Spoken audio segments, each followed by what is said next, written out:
Alright guys, making his submission-rated debut, this man made a statement when he made his long-awaited return at UFC 248 with a first-round TKO finish. Apart from that, he has entertained us all with his videos, including his Tony Ferguson-inspired workouts during this lockdown. The man we need in a time like this, Suga Sean O'Malley. Welcome for the very first time to Submission Radio. Thank you for joining us, man. How are you? Yeah, I'm doing good. Thanks for having me on. Dude, we are happy to have you. Look at that. We're in the Twitch room right now. We feel honored to have you on the program in the room. Before we get into it, we have enjoyed watching your Tony Ferguson workout vids. I think they've been putting on, well, I was going to say they've been putting on a smile on a lot of people's faces when things are tough. Tell us, when did you decide it was time to unleash the Suga Sean workouts on people? I was just,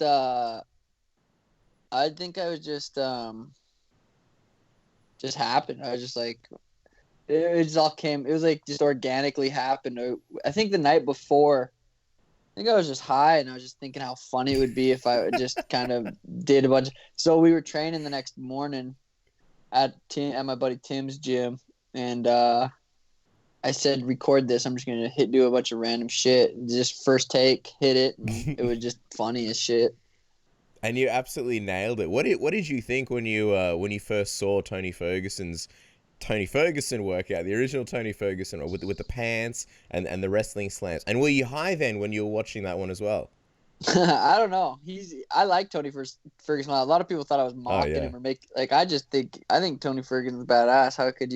How could you not with his resume? And he's fighting Khabib next. So no, I'm actually a huge Tony fan. Like him a lot, respect him a lot, and I just did it because he's got to know it looks goofy when he does that shit. But so I'm sure he just thought it was. I bet if he saw it, he thought it was funny. Definitely wasn't making fun of him or anything. He's just goofing around. Well, we were going to ask, has he reached out or said anything to you about the videos, or his management team, or anyone from his team? No, he hasn't. I sat next to him at one of the UFC fights like a long time ago, and he was super cool. We didn't talk much. It was more like, hey, what's up? But I don't think there's any beef there. I don't think he saw that video and thought I was doing any disrespect. Well, eventually, when this whole pandemic is over, the big video obviously has to be you and Tony doing a crazy workout together. That's got to be like the dream, right? Yeah, we might make it happen. We could probably think of that.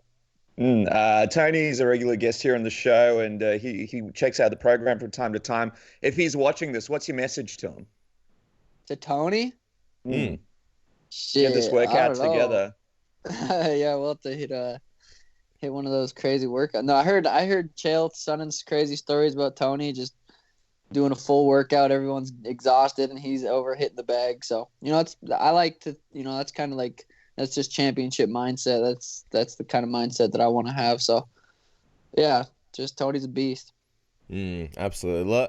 Love us some Tony Ferguson. Obviously, I want to get your thoughts on some of the things happening with his fight in a moment. But obviously, your big return happened at UFC 248, and it was so close to the pandemic and, one of the last cards before everything got shut down. And that's the thing. People were waiting for the Suga Show for so long, and there was so many delays. Do you think about the fact that, like, man, had you been on, say, the Tony and Khabib card, which is going to be a, theoretically big card, that, you may still be waiting to make your return?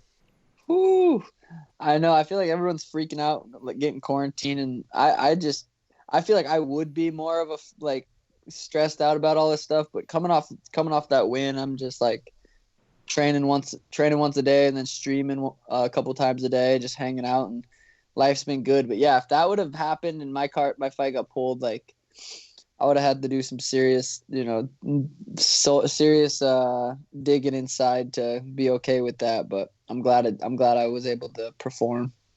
I mean, it was a miraculous return, and I think a lot of people were just so happy to see you back. Now that it's been a little bit of time since UFC 248, how would you sum up that week and your impressive finish over Jose? Yeah, it went perfect. Not a lot of times you can look back and say that was pretty much a perfect fight camp. I dealt with injuries. There was times where I had to take 3 days off because I was injured. But for the most part, it was pretty much a perfect training camp, a damn near perfect fight week, perfect weight cut, and then pretty much a perfect performance. So I can't, it was it was how it's supposed to happen. I feel like everything that's happening is supposed to happen the way it's happening. And I learned a cool word yesterday. Pronoia. It's the opposite of paranoia.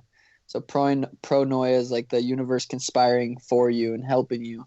And I'm like, fuck, that sounds like my life. Like, even the whole USADA situation, I was going into those fights not healthy. My legs, I needed surgery on my right hip. I just got surgery on my foot, and it was not recovered at all. I couldn't run. I could hardly fucking walk. I had to tape it up before every practice. Going into that first fight against, I think El Taco, yeah. So I'm going into this fight not even healthy. I'd say I was like 40% healthy, and then that happened, and so it's just. I feel like everything's happening how it's supposed to, and it's fun. You mentioned that you were sort of dealing with a couple of niggles going into your UFC 248 return. Were there any serious injuries that you were dealing with in that fight, or what kind of stuff were you dealing with going into it? It was nothing too crazy. Just shit. Every fighter walking in there is dealing with something, and mine was just another little something. So. I feel I had both my feet taped up that fight. I feel like being a kicker. You kick a lot. You kick a lot of elbows when you're sparring and stuff. And I just kicked someone's elbow really hard 3 weeks before. I couldn't walk for like 3 days. My foot was so fucking just in so much pain. But it died. The pain went away a little bit. I still have it. I'm gonna actually go get an X-ray and an MRI. This week and just kind of see if there's anything wrong with it, if it's like a deep bruise or it goes from extreme pain to not so much pain. Like, I don't know. It's just weird. Our bodies are weird, but like I said, going into the fight, I felt fucking so good, but every little injuries here and there. Yeah. I'd laugh if, like, you're talking about this USADA thing is kind of like, the silver lining that it allowed you to heal. And then it's like a pandemic comes and it's like, well, the silver lining of the pandemic was that you got to heal your body even more so. So it's just like silver linings in Sean's life all the way through, basically. Exactly. But I was going to ask you, you sort of, you spoke recently about wanting to kind of follow the Conor McGregor business model in a sense. Just for those who sort of didn't hear it or may not have understood it, just explain it to us. What is it about sort of, I guess, his career and the way his career has been structured that you sort of look at and say, okay, that's something that's going to work for me? Yeah, I said that, then I didn't realize. So I read a couple comments, people like talking mad like shit about it. I just think like, as far as the level of opponents he fought leading up to, building his career, and look what he's at now. It's just like I'm going to probably get a co-main event, maybe a main event for him fight night or whatever soon. Just like in that direction. Like he fought the dudes he fought, and then he fought a main event, and then he fought another main event, then he fought a paper. I don't know, just like that kind of model.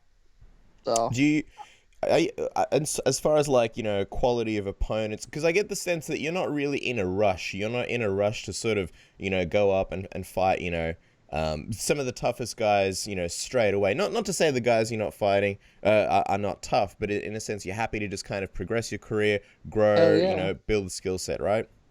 Yeah, I mean, if it comes down to it and I had to fight the number 1, number 2, number 3, there's no doubt in my mind that I can go out there and beat these guys. Like, it's not a level. It's not like, I don't think I'm ready. I'm ready to fight anyone. I'm just going to take a smart approach. If you're going to pay me $100,000 to go fight number 15, or you're going to pay me $100,000 to go fight number 3, I'm going to pick number 15 all day. It's not, it's not, I feel like people are stupid. I'll fight anyone anytime. It's like this fighting game. You don't get a fight forever. You only get a fight for a certain amount of time. I'm not going to start fighting the number 3 guy in the world right now, because guess what? After I beat him, who do I have to fight next? The next toughest dude. So I'm not in a rush to go fight the best guys in the world right now. Some people might take that one way, some people might take that another way, but I really don't care. You guys ask the question, I answer them. So I'm not in a rush to go fight the next best guy in the world. That's how super fights happen. That the next prospect, he's got to keep winning. Nathaniel Wood was a prospect, and he was, saying he'd fight, and then he got knocked out. So, it's just like, those prospects got to keep winning. I got to keep winning. And that's how super fights are made. So, and that's really what I'm going to be in for. Towards the later in my career. I want big fights. I want super fights, but I got to earn those super fights. I got to keep winning, keep beating people, and keep getting highlight finishes to earn those super fights. And I understand that too. I'm not asking for super fights right now. I'm not trying to fight big fights right now. I gotta work up to that. It's interesting that you bring that up, though, because you mentioned Woods, and there is a trend for the UFC to push guys a little bit too quickly. We saw it happen with Darren Till. He got pushed to a title shot. A lot of people believe very, very quickly. A lot of prospects go from the position of, potentially being the biggest thing on the roster to eventually losing a few in a row and possibly even losing their contracts. Right. Do you think it's refreshing to see you bring this mindset into the game? Do you think it's something that a lot of people, don't really think about as much as when you just brought it up to us? Yeah. Well, it's hard because when you're a fighter, we'll use Darren Till, for example, he's in his mind, he's the best in the world. I can fight these top dudes. I'm the baddest motherfucker in the world. And it's like, he goes and fights the baddest, and he loses. Now it's like, okay, now you lost 2 in a row, and it's like that. So I'm just trying to be intelligent. I'm trying to be smart about it. I don't want to ever have to work a normal job in my life. I want this to be my full-time career. I want to make enough money to where I'm chilling. I'm good. I'm set. I don't have to do anything. Like, I can stream all day, hang, I want to have kids and like be able to be there full time. So I want to be smart. I'm not, like I said, I'm not trying to fight the best. I'm eventually going to fight. I'm going to be the champ. Like, I already know that it's going to happen. Like, that's going to happen. That's already set. It's already going to be, it's already real in my eyes. So I'm going to be the champ. I'm going to be having to fight the best dudes in the world at some point. I'm 25 right now. I don't need to be doing that right now. But it's going to be hard to deny me that when I go out there and beat the next guy in a spectacular fashion. It's going to be like, okay, we got to fight someone tougher. Mm-hmm. So then we fight someone tougher. But I'm not going to jump right now and say, I want this guy, I want that guy. I'm just going to take it fight at a time. How's the UFC been to you in regards to that? Because obviously you just made your return back at UFC 248, so they haven't probably approached you with your next fight yet. But when they look at you, they see money signs and they see the potential to have big co-main event fights on ESPN cards and I suppose a part of them would want to try and push you along as well. So what's your relationship going to be like with them when that comes around? And is that something that you've made clear to them already, that this is the kind of pathway you're looking at? Yeah, the UFC and people that work there are very, very smart people. They're not stupid. They know exactly what they're doing.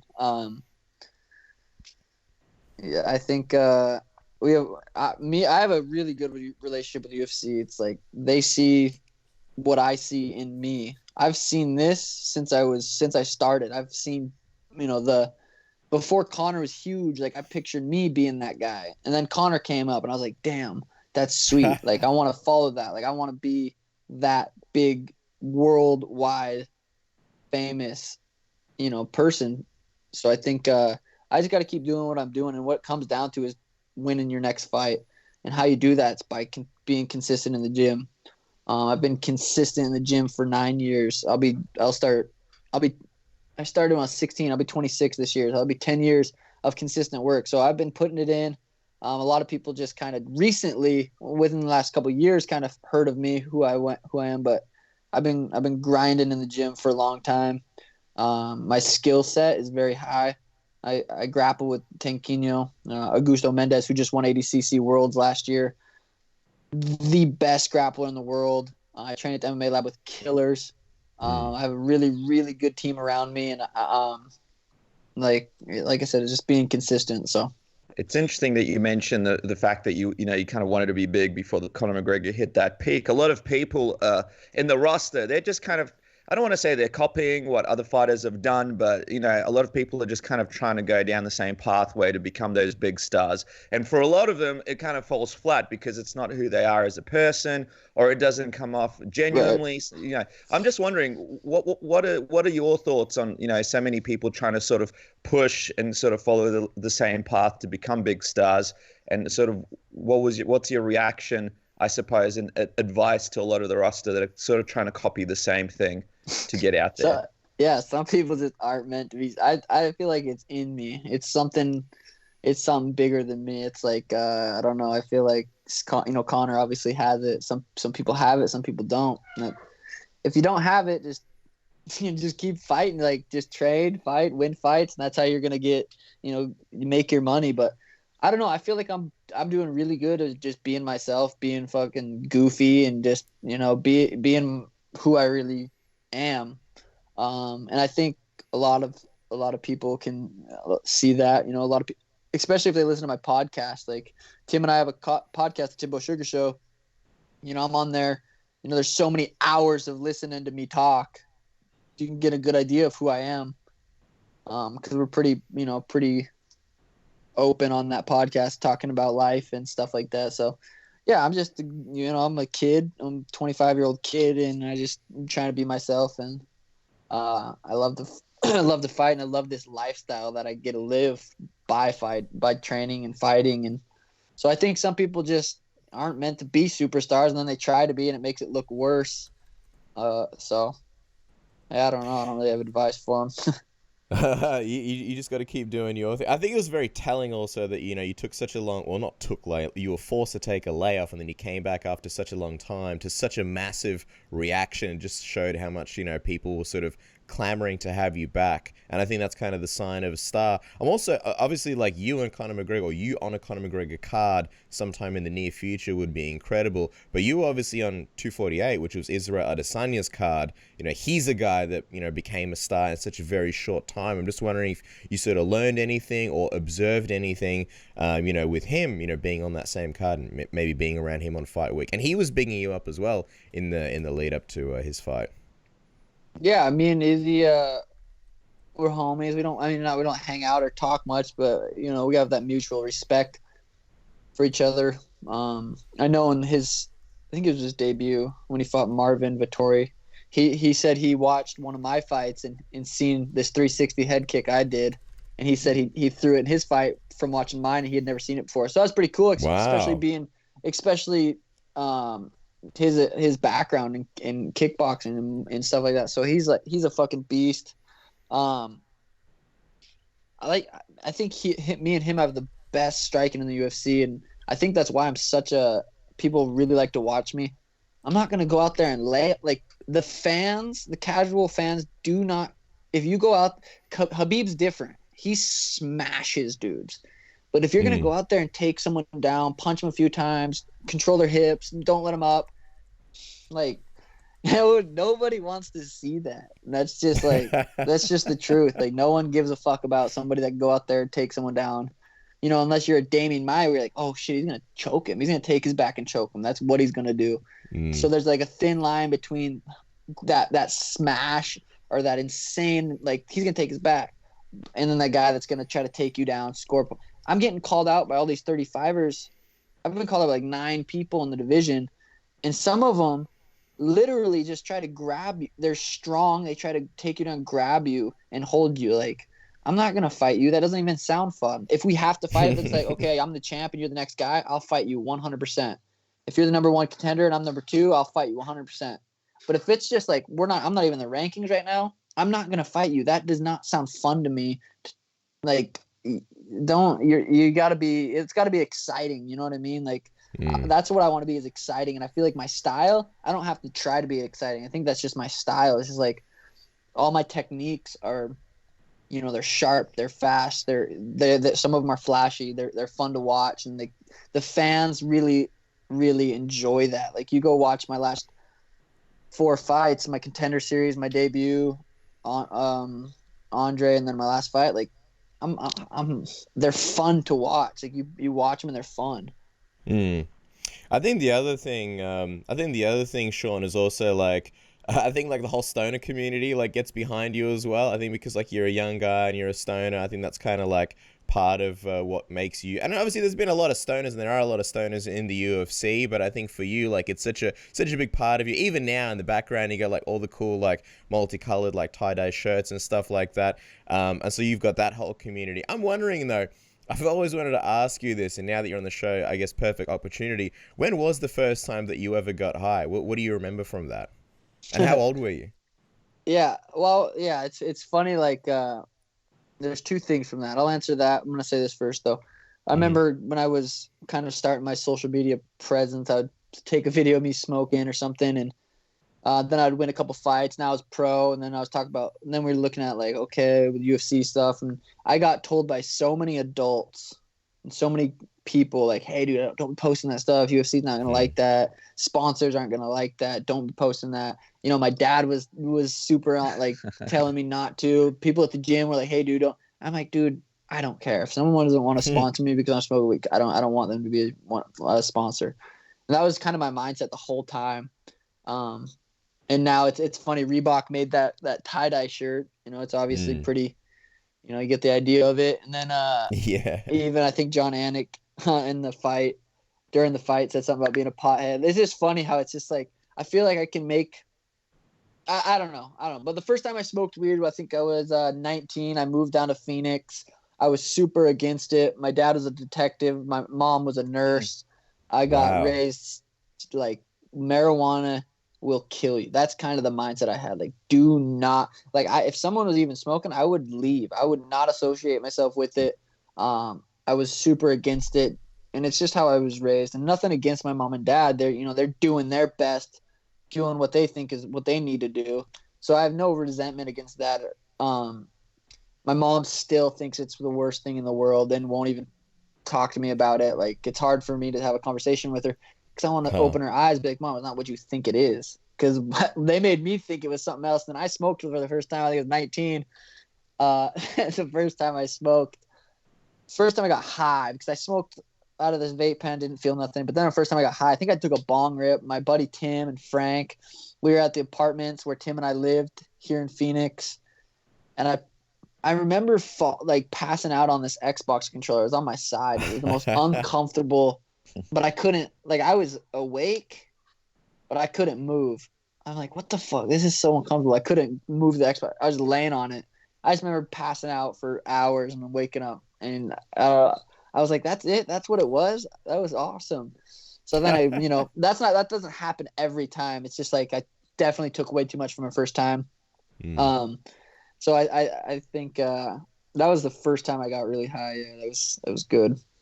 Well, I guess it's like a 2-for-1 follow-up question on that one. What would you it's funny how we change as people, like you before 19, being so against it, and now it's such a big part of you. I'm wondering, do you kind of laugh when you think about the old, yourself, like the first 19 years of your life and the way you looked at it? And also, what would you say is sort of your favorite or funniest or wildest stoner story?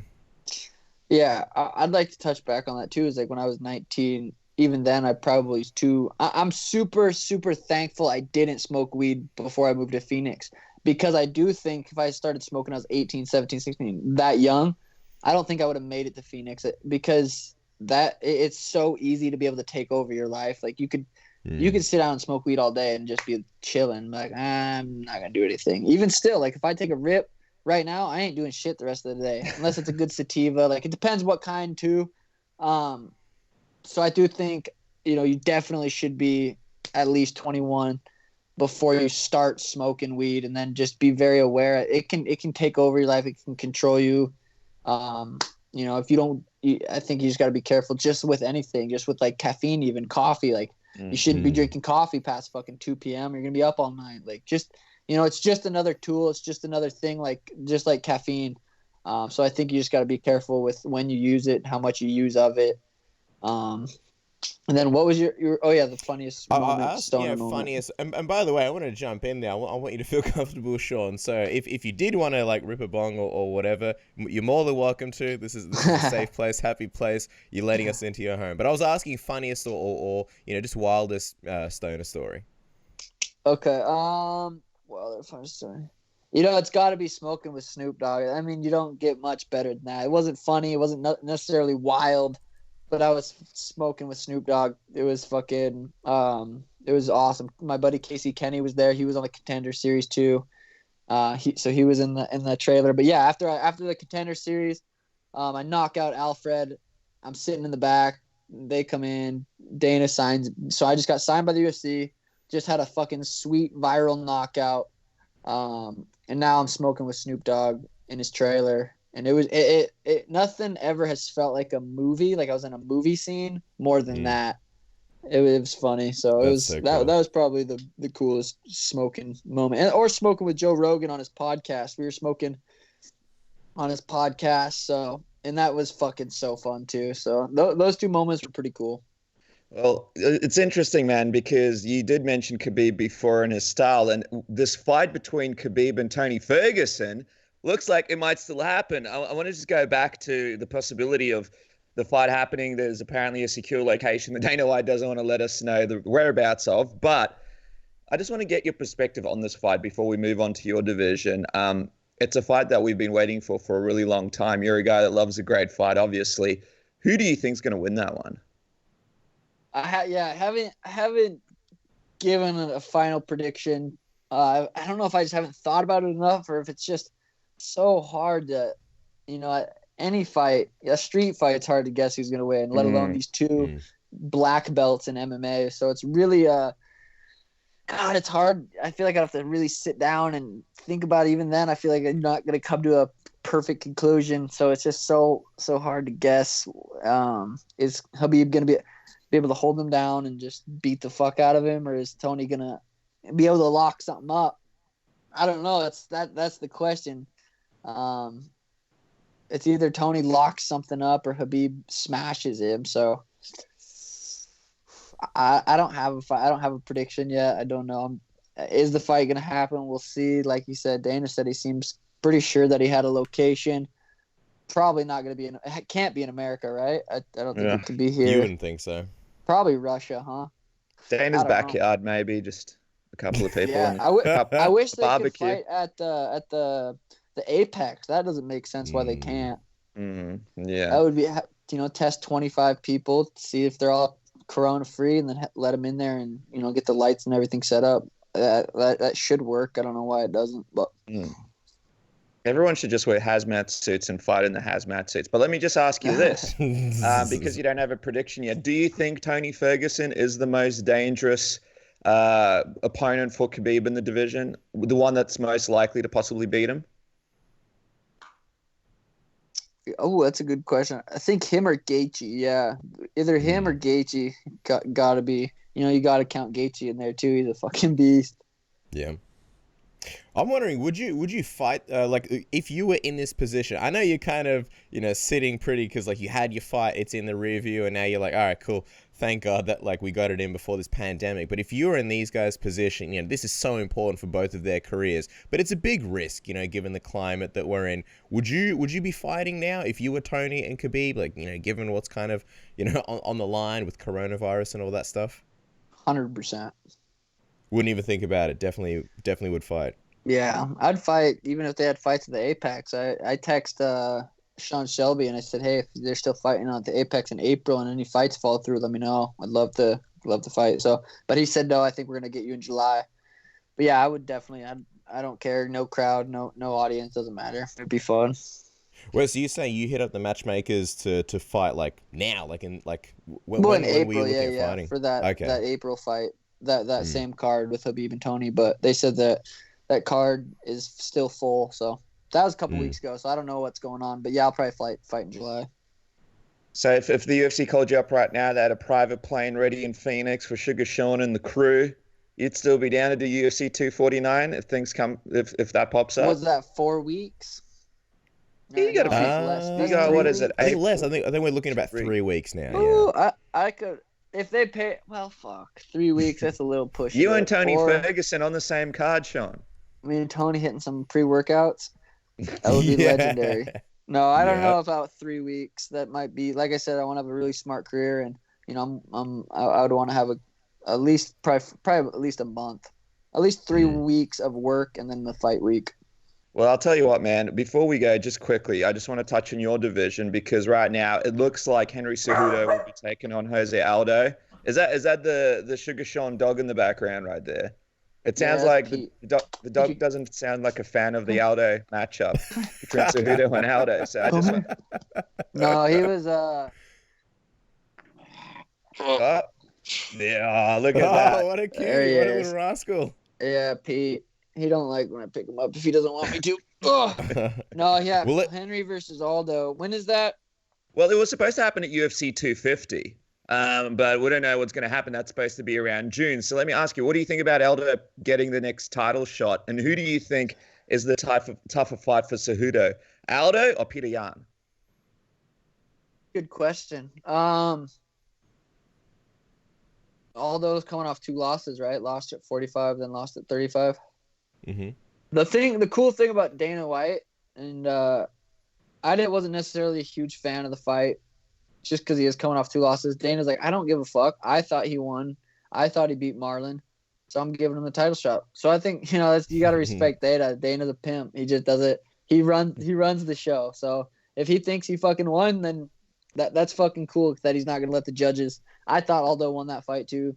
But coming off 2 losses, that's what I don't really care about rankings too much either. It's like the rankings are silly. They don't really mean too much. I think Henry versus Aldo, that's gonna be a sweet fight.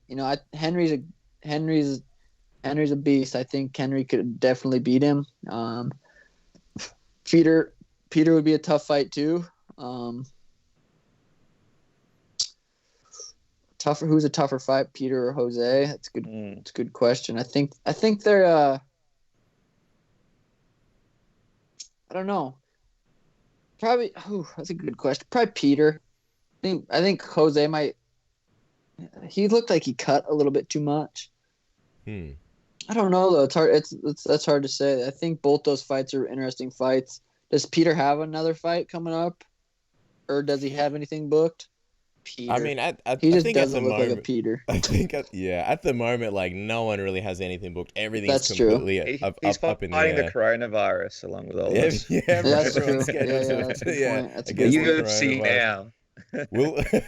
We'll let you go, Sean, because we could honestly chat to you for hours. You're a fascinating guy, but we don't want to be too greedy with your time, so we'll get out of your hair. But we'll sort of end it on this. Sort of, once this pandemic is over, what is the ideal year sort of going to look like for you? I'm wondering how many times you hope to be fighting this year. I know you mentioned July. Is there potentially a name that you have in mind? And also, I guess we'll throw this one in a sort of double 2-for-1 combo question. What are some of the things that you sort of are going to be doing and advice for people who are stuck at home right now and trying to take their mind off the coronavirus? Yeah, July probably, and then if I could fight 3 times this year, I'd be extremely happy. So July, December, July, November, somewhere like that would work perfect. And then for the coronavirus, I think it's important to, kind of structure your day and kind of stick to a routine if you're going to be stuck at home all day. If you want to schedule an hour, say I'm going to work out for an hour, that could be a 10-minute stretch, or it could be a 20-minute stretch, and then 40 minutes doing some, push-ups, kettlebells, pull-ups, just body weight things.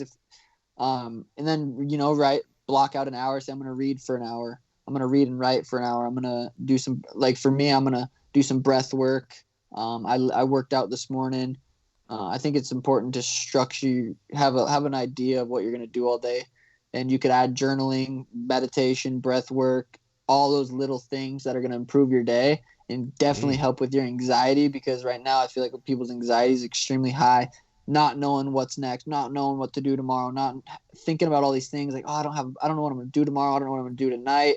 Like, I don't have anything to do. And just thinking like that's not going to help. So having little things to do, clean your house, just you can find things to do all day.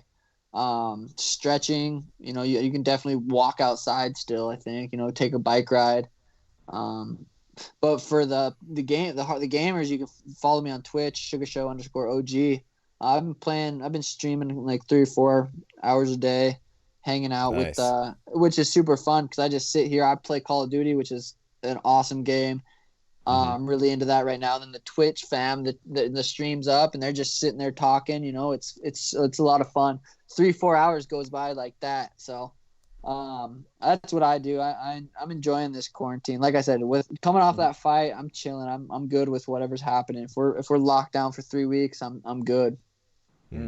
A lot of wise wisdom from Suga Sean, of course. I love the whole Twitch thing, man. I reckon it's great because it's a way for people to still communicate with other people, feel like they're a part of a community. And your Twitch channel is awesome. So make sure to check it out. That's twitch.tv / Suga Show _OG. And of course, Follow the man on Twitter and Instagram at Suga Sean MMA. That's SUGA. Sean MMA for all the latest Tony Ferguson workout videos. Sean, we listen, man, we could talk to you all day. We appreciate you coming on and distracting some people and giving them some positivity and some advice. And we look forward to what's next. We'll definitely have to have you back on the program. Absolutely. I'd love to come back on.